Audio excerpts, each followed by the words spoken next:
Jadi Ahmad teh papisah jeung santri lajeng mulih manehanana eta Kiai Ahmad barang datang ka imahna nyangakeun deui eta beas ladang lauk terus didahar disangu dipasak diolahkeun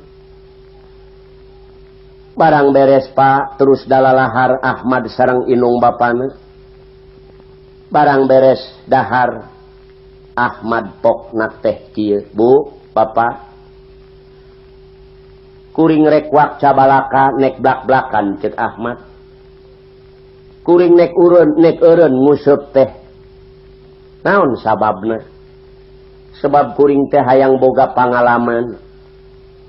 hayang neangan ilmu hayang bisa ngaji Bapak kumaha jawab bapana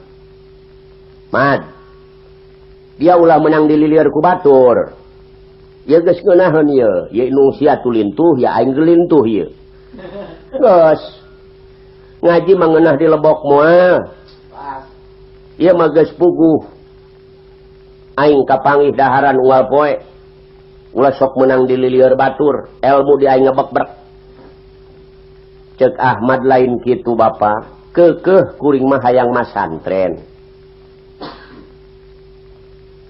ceuk bapana heueuh sia masantren oge pan teu boga bekelna Ahmad Pak dijawab ku Ahmad ai sonor bekel mah teu kudu mawa dijamin uing ku santri-santri asal daek ngaji waduh ceuk bapana pusing aing atuh sia bisa dahar di pasantren aing jeung inung sia itu terserah Bapak cek Ahmad waduh kieu we atuh mad lah dengan jatah kerak ai rek maksa mamaneh keukeuh teu naon-naon ngan ulah maneh dahar aing henteu wayahna we sia lamun masak di ditu kerakna mah kirimkeun we cenah nya heueuh deh cek Ahmad kerak ieu ni kerak